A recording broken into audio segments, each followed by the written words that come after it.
Election نتائج اور اس کے آؤٹ کم کے حوالے سے پاکستانیوں کے ذہن میں کوئی ابہام نہیں ہے۔ یہ وہ نتیجہ ہے جو پہلے سے لوگوں کو پتہ ہے، لیکن اس کے باوجود پاکستان میں مجموعی طور پہ یہ صورتحال ہے، لیکن خیبر پختونخوا کی صورتحال کچھ پیچیدہ اور کچھ مختلف ہے۔ یہی وجہ ہے کہ پاکستان تحریک انصاف کا گڑھ سمجھے جانے والا صوبہ کے بھی ہمیشہ کی طرح اس بار بھی عام انتخابات میں مرکز نگاہ ہوگا۔ اس صوبے میں پی ٹی آئی نے نہ صرف مسلسل دوسری بار صوبائی حکومت قائم کرنے کا ریکارڈ بنایا تھا، بلکہ 2018 میں ملک بھر میں حکومت بنانے میں بھی تحریک انصاف کو کلیدی مدد اسی صوبے سے ملی تھی۔ 2018 میں کے پی کی کل 51 قومی اسمبلی کی نشستوں میں سے 37 پی ٹی آئی نے حاصل کی، جبکہ صوبائی اسمبلی کی 99 میں سے 67 سیٹیں پی ٹی آئی کے حصے میں آئیں۔ اس کے علاوہ 8 فروری کے حوالے سے بھی بڑی امپورٹنٹ بات یہ ہے کہ کے پی کے میں گھمسان کے الیکشن کے مقابلے ہوں گے، کیونکہ پی ٹی آئی کے نامی گرامی رہنما کے پی سے امیدوار ہیں، جن میں اسد قیصر، علی امین گنڈا پور، بیرسٹر گوہر، شہرام ٹرکی اور شاندانہ گلزار وغیرہ شامل ہیں، جبکہ کئی بڑے نام الیکشن سے باہر ہیں، جن میں مراد سعید، شہریار آفریدی اور اعظم سواتی شامل ہیں۔ کے پی کے میں تحریک انصاف کے گزشتہ دونوں ادوار میں وزیر اعلیٰ رہنے والے پرویز خٹک اور محمود خان نئی جماعت بنا کے پی ٹی آئی کے خلاف کھڑے ہو چکے ہیں، جبکہ کئی جماعتوں کے سربراہ اور بھاری بھرکم سیاسی شخصیات کی شرکت نے کے پی کے انتخاب کو سنسنی خیز بنا دیا ہے، جن میں نون لیگ کے قائد نواز شریف، جے یو آئی ایف کے مولانا فضل الرحمان، جماعت اسلامی کے امیر سراج الحق، اے این پی کے ایمل ولی خان، نون لیگ کے امیر مقام اور قومی وطن پارٹی کے آفتاب شرپاؤ سمیت کئی رہنما ہیں۔ گزشتہ انتخابات میں پی ٹی آئی کے امیدواروں نے بڑے نامور رہنماؤں کو کے پی میں ہرایا تھا، اور نون لیگ کے صدر شہباز شریف سمیت مولانا فضل الرحمان، ایمل ولی خان اور امیر مقام شکست سے دوچار ہوئے تھے۔ آج سوات میں نواز شریف نے انتخابی مہم کے دوران کے پی کے عوام سے شکوے شکایات کیے اور انہیں نصیحت بھی کی کہ آزمائے ہوئے لوگوں کو دوبارہ نہیں آزمائیے گا۔ کے پی دارالحکومت پشاور کے 5 قومی اسمبلی کے حلقوں میں اس بار کن امیدواروں کے درمیان مقابلہ ہے، جانتے ہیں اس رپورٹ میں۔ گزشتہ انتخابات کے نتائج اور حالیہ سیاسی صورتحال کے تناظر میں ہم نے کے پی کے چند حلقوں کا بغور جائزہ لیا، جہاں سخت و دلچسپ مقابلے ہونے کی توقع ہے۔ آپ کو بتاتے ہیں اس رپورٹ میں وہاں کی پلس، وہاں کی نبض کیا بتا رہی ہے۔ بہرحال ہم نے بار بار آپ کو بتایا کہ پی ٹی آئی کے یہ امیدوار، پی ٹی آئی کے یہ امیدوار، یہ کوئی امیدوار ان کے پاس پی ٹی آئی کا نہ نشان ہے نہ نام ہے، یہ سب آزاد امیدوار ہیں، ان کے پاس نہ پی ٹی آئی کا انتخابی نشان بلّا ہے۔ ظاہر ہے کہ اس کے بھی اثرات ہوں گے۔ یہ ماحول ہے کے پی کے کا، جہاں پہ بہت کانٹے کا مقابلہ ہوگا، لیکن اس کی مزید تفصیلات ہم لیتے ہیں، انڈیپینڈنٹ اوپینین ہمیں دیں گے جناب مشتاق یوسف زئی، کے پی کے نامور سینئر صحافی ہمارے ساتھ ہیں، اور محمود جان بابر صاحب بھی ہمارے ساتھ ہیں، جو کے پی کے ایک اور بہت ہی ممتاز سینئر صحافی ہیں۔ بہت شکریہ مشتاق یوسف زئی صاحب۔ یہ بتائیے گا کہ گو کہ دوسرے پاکستان میں، جو پاکستان کے باقی علاقوں میں بہت کیفیت عام سی ہے، پتہ ہے نتیجہ کیا ہوگا، کیونکہ ظاہر ہے پی ٹی آئی نہیں ہے، اور پھر وہاں پہ بہت شدید مسائل رہے پی ٹی آئی کے لیے، لیکن کے پی کے میں قدرے بہتر صورتحال ہے، جس میں کہ پی ٹی آئی کے نامی گرامی لوگ ہیں، اور شاید ووٹر کے لیے اتنا مسئلہ نہیں ہے کہ وہ اپنے کینڈیڈیٹ کو پہچانے، اور شاید اس کے علم میں ہوگا کہ اس کا نشان کیا ہے۔ اس پوری صورتحال میں کیا ہم کہہ سکتے ہیں کہ کانٹے کا مقابلہ ہے کے پی میں؟ بہت شکریہ کمال خان صاحب۔ یہ ہے کہ نواز شریف صاحب نے، میرے خیال میں سیکنڈ ٹائم ہے کہ انہوں نے گلہ کیا کہ پختون جو ہے بہکاوے میں آ گئے، تحریک انصاف کو انہوں نے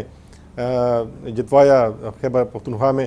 تو میرے خیال میں ان کی بھی غلطیاں ہیں کہ پاکستان پیپل پارٹی اور مسلم لیگ، انہوں نے کبھی بھی خیبر پختونخوا میں اپنی جماعتوں پہ توجہ نہیں دی، اور یہی وجہ ہے کہ لوگ پھر، چونکہ تحریک انصاف 2013 میں بھی یہاں پہ انہوں نے سویپ کیا تھا، 18 میں انہوں نے سویپ کیا، تو کافی کلوز رہے ہیں، یا اسپیشلی عمران خان آتے تھے یہاں سے، لوگوں سے ملتے تھے، اور کافی ٹائم گزارا ہے خیبر پختونخوا میں عمران خان نے باقی صوبوں کی نسبت۔ چونکہ ابھی دوبارہ انتخابات ہو رہے ہیں، اور آپ کو پتہ ہے کہ تحریک انصاف نے یہاں پہ 9 سال حکومت کی ہے، انہوں نے کافی کام بھی کیے ہیں، انہوں نے کافی ووٹ بینک بھی بنائے ہیں، اور میرے خیال میں چونکہ اس وقت تحریک انصاف کافی مشکل میں ہے، لیڈرشپ ان کی ہے نہیں، تو ایڈوانٹیج تو ان کو حاصل ہے، کیونکہ سوشل میڈیا اور جو ہمارے اربن ایریاز ہیں، شہری علاقے ہیں، اب بھی تحریک انصاف کا کافی ووٹ بینک ہے، اور اس وقت اگر باقی پارٹیاں نظر نہیں آ رہی پورے اس پروسیس میں، مقابلے میں، تو 2 پارٹی میجر پارٹیز ہیں، ایک مسلم لیگ نواز گروپ اور ایک پیپل پارٹی۔ وہ مقابلے میں کم از کم یہ جو سینٹرل کے پی ہیں، جس کو پشاور ویلی ہم کہتے ہیں، پشاور، چارسدہ، مردان، نوشہرہ، ثوابی، یہ ایسے علاقے ہیں کہ یہاں سے جو بھی پارٹی جیتتی ہیں تو خیبر پختونخوا میں ہمیشہ انہوں نے حکومت بنائی ہے، تو یہ دو جو پارٹیز ہیں وہ نظر نہیں آ رہی. تو ایک تو یہ ہے کہ شہری علاقوں میں پی ٹی آئی کافی مضبوط ہیں, فیمیل جہاں پہ زیادہ ہیں, ایجوکیشن زیادہ ہیں, ینگسٹر زیادہ ہیں, اور یہ واحد پارٹی ہے اس وقت بھی کہ ان کی لیڈرشپ نظر نہیں آ رہے ہیں. ان کے جو کینڈیڈیٹس ہیں وہ بہت کم نظر آتے ہیں, لیکن ان کی خوش قسمت یہ ہے کہ ان کے پاس وہ جو کینڈیڈیٹ جو ووٹرز ہیں, جو ان کے ایکٹیوسٹ ہیں, وہ کافی ینگسٹرز ہیں, ایجوکیٹڈ ہیں, وہ ایکٹیو ہیں, اور خواہ ان کے پاس نشان ہے نہیں ہے تو بہت چند گھنٹوں میں وہ جو ان کے نشان ملتی ہیں, بوتل ملتا ہے, گاڑی ملتی ہے, جو بھی ان کو ملتا ہے وہ وائرل کر دیتے ہیں. تو ان کو خوش قسمتی ہے. دوسری جو میرے خیال میں ان کو جو اس وقت مار پڑے گی رورل ایریاز میں, وہاں پہ انٹرنیٹ کا مسئلہ ہے, فیمیل زیادہ ہے, اور شہری علاقوں میں چونکہ فیمیل زیادہ ہیں تو ان کے ووٹ زیادہ ہیں. جو ان کو ڈس ایڈوانٹیج ہوگا وہ ان کے انٹرنل ڈفرینسز ہوں گے, کیونکہ اکثر میں دیکھتا ہوں کہ لوگ گلہ بھی کرتے ہیں کہ چونکہ ٹکٹ کی ڈسٹریبیوشن میں مشورے نہیں کیے گئے, تو جو ٹکٹ ایک بندے کو ملا ہے نیشنل اسمبلی کے لیے, پھر خود انہوں نے اپنی مرضی سے اپنی فیملی میں بھائی کو, بھتیجے کو, خاندان میں اس کو صوبائی اسمبلی کا بھی ٹکٹ دیا ہے. تو اس سے عام لوگوں میں جو وہاں پہ ان کے ورکرز ہیں, جو جرمن لوگ تو یہ تو بہرحال تنظیم کا کام ہے, جو بھی بچی کچھ تنظیم ہے کہ وہ اس کنفیوژن کو دور کریں گے. محمود جان, بابر صاحب یہ فرمائیے گا کہ وہ ہمیں تو وہ جماعت دیکھنی ہے کہ اگر پی ٹی آئی نہیں ہوگی تو جس جماعت نے اس خلا کو پورا کیا ہو, کیونکہ 9 سال پی ٹی آئی نے ایک انداز سے اگر ہم کہیں تو کے پی کی سیاست کو رول کیا ہے, اس کا بے پناہ انفلوئنس رہا ہے, اور اتنا انفلوئنس ہے کہ 2 بار حکومت کرنے کے بعد تیسری بار بھی وہ بڑی ایک فیورٹ جماعت ہے. کوئی جماعت ایسی ہے جس نے کہ اب اس کا خلا پورا کیا ہو, کیونکہ پی ٹی آئی سامنے تو ہے نہیں, نہ اس کے امیدوار اس طرح سے ہے, نہ نشان ہے, نام ہے, نہ کچھ ہے,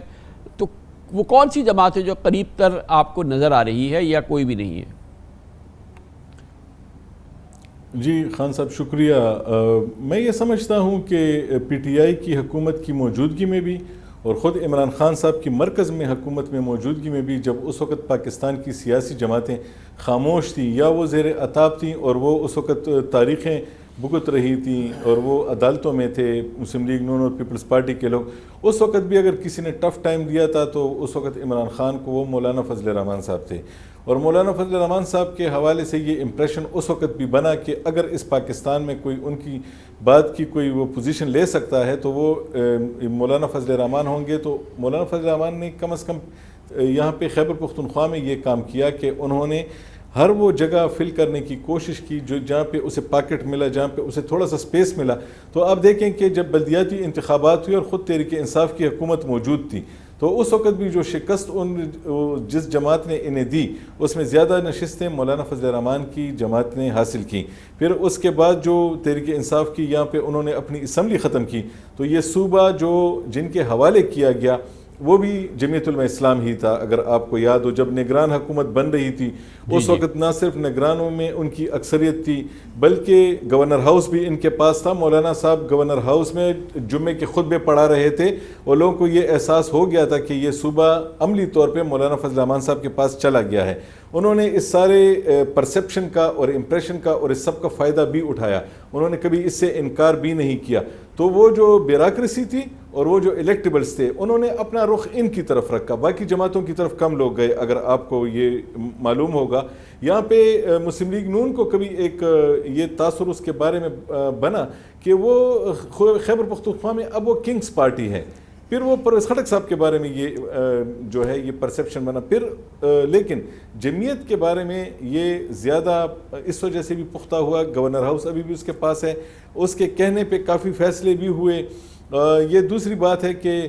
بعد میں وہ پوزیشن ان سے چھین کے پرویز خٹک صاحب کے پاس چلی گئی, لیکن مولانا صاحب نے پوری تیاری کی اس صوبے کے لیے. یہ دوسری بات ہے کہ مولانا صاحب کی اپنی پوزیشن مضبوط نہیں میں دیکھ رہا. اس کی وجہ یہ ہے کہ جو ان کا حلقہ ہے اس میں انہوں نے عوامی لوگوں کے ساتھ انہوں نے بہت کم اپنا رابطہ رکھا ہے. میں ڈی اے خان میں کافی وقت گزارا ہے, میں نے دیکھا ہے کہ ان کے مخالف امیدواروں نے اس حلقے میں اپنے لیے بہتر کام کیا ہے. ہمارا اب اس پہ یہ سوال ہے, رابطے رکھے ہیں. مشتاق یوسفزئی صاحب کے 3 بڑے ہیں جو ابھی جو بات کی محمود جان بابر صاحب نے, اس کے پس منظر میں 3 بڑے کینڈیڈیٹ میں دیکھنا چاہتا ہوں کہ اب عمران خان اور پی ٹی آئی کے عدم موجودگی میں ان کو کیا فائدہ ہوگا, یا اب بھی یہ جیتیں گے یا نہیں. جس میں مولانا فضل الرحمان, ڈی آئی خان کا الیکشن, کیا پچھلی دفعہ ان کو بڑی ایک امبیرسنگ شکست ہوئی تھی, اب کیا ہوگا؟ پرویز خٹک نے عمران خان کو چھوڑ کے ان کے خلاف الیکشن لڑ رہے ہیں، ان کا کیا ہوگا؟ اور امیر مقام جو 2 الیکشن ہار چکے ہیں، اور ابھی جیسے کہ محمود جان بابر صاحب نے فرمایا کہ کنگز پارٹی کا امپریشن لے کے وہ میدان میں اتر رہے ہیں،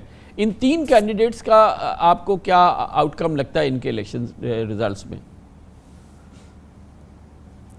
کمر خان صاحب، میں جب دیکھتا ہوں تو اس وقت جس طرح پہلے میں نے ذکر کیا کہ پی ٹی آئی کو کافی مشکلات ہے، ان کے لوگوں کو کافی سختیاں ہیں، وہ کل کی کمپین نہیں چلا سکتے، لیکن اس وقت بھی خیبر پختونخوا میں جتنے بھی پولیٹیکل پارٹیز ہیں، جمعیت علماء اسلام، عوامی national party, Pakistan people party, Jamaat Islami اور جو باقی جو پارٹیاں ہیں جو میں نے ذکر کیا، ان سب کو اب بھی خوف ہے، اور خوف اتنی زیادہ ہے کہ کچھ جگہوں پہ انہوں نے سیٹ ایڈجسٹمنٹ کی ہے اور لوگ ڈرے ہوئے ہیں۔ خود جو اس طرح محمود جان صاحب نے کہا کہ ڈریس مل خان میں کافی مشکل ہے مولانا صاحب کو پی ٹی آئی سے اور پیپل پارٹی کے کینڈیڈیٹ سے، اسی طرح سراج الحق صاحب کے لیے بھی وہاں پہ ایڈجسٹمنٹ کی گئی تاکہ ان کو ایم این اے بنایا جائے، اور امیر مقام صاحب جو کافی انہوں نے وقت گزارا ہے، وہ خیبر پختونخوا میں سب سے زیادہ انہوں نے فوکس اپنے حلقے پہ کیا ہے، سوات میں کیا ہے، کافی کام بھی وہاں پہ کیا ہے، لیکن اب بھی ان کو کافی مشکلات کا سامنا ہے۔ اس طرح جو پرویز خٹک صاحب کی آپ نے بات کی، تو یہ جو ہے مسلسل پی ٹی آئی کے ٹکٹ پہ جیت کے آئے ہیں، ان کے بھائی بھی ٹکٹ پہ جیت کے آئے ہیں پی ٹی آئی کے، ان کو سن اللہ ہے، وہ بھی 2 مرتبہ پی ٹی آئی کے ٹکٹ پہ ایم این اے بن چکے ہیں۔ اب ان کی جو ہے پارٹی انہوں نے 6 ماہ پہلے بنائی ہے، اور وہ مسلسل یہ کہہ رہے ہیں کہ کسی کا باپ بھی مجھے وزیر اعلیٰ بننے سے نہیں روک سکتا، حالانکہ آپ کو پتہ ہے کہ 115 سیٹس ہے صوبائی اسمبلی کے، اور میرے خیال میں 73 کسی بھی شخص کو لینا ہے یہاں کی وزیر اعلیٰ بنے۔ انہوں نے 115 میں سے ابھی 64 ٹکٹ تقسیم کیے ہیں پوری خیبر پختونخوا میں، تو میں سمجھتا ہوں کہ کوئی بھی پارٹی اس پوزیشن میں یہاں پہ نہیں ہوگی۔ جس طرح صورتحال ہم دیکھ رہے ہیں کہ ایسے فضا بنائی گئی ہے کہ کم از کم پی ٹی آئی کو کم سیٹ ملے۔ میرا ذاتی جو اسسمنٹ ہے، جو میری معلومات ہے، پشاور میں میرے خیال میں 80% سیٹیں جیت سکتی ہے۔ محمود جان بابر صاحب، کوئکلی، کیا آپ کو بڑی حیرانگی ہوگی کہ سب کے اس پس منظر میں جو آپ نے سامنے رکھا، اس کے باوجود پی ٹی آئی یہاں پہ بڑی قابل ذکر کامیابی حاصل کرے؟ آپ اس کو ڈسکاؤنٹ کرتے ہیں بالکل ایسا ہوگا، یا آپ کے خیال میں ہو سکتا ہے، یا آپ کے خیال میں ایسا ہو ہی نہیں سکتا؟ دیکھیں، میرے خیال میں 50-50 چانسز ہیں اس وقت۔ اگر جس طرح یہاں پہ بھی ایک امپریشن ہے کہ شاید اس صوبے میں تحریک انصاف کو مکمل طور پہ باؤنڈ نہ رکھا جائے، شاید اس کو تھوڑا سا سپیس دیا جائے کہ چلیں کہیں نہ کہیں اگر وہ الیکشن جیت بھی جاتی ہے۔ یہاں پہ لوگ جب بات کرتے ہیں آپس میں، جو سمجھتے ہیں اس معاملے کو، وہ یہ سمجھتے ہیں کہ یہاں پہ شاید پی ٹی آئی کو مکمل طور پہ نہ روکا جائے اور شاید اسے کچھ نہ کچھ نشستیں جیتنے کا بھی موقع ملے۔ تو ابھی تک جو اندازہ ہے میرا، وہ میں 50-50 ہوں۔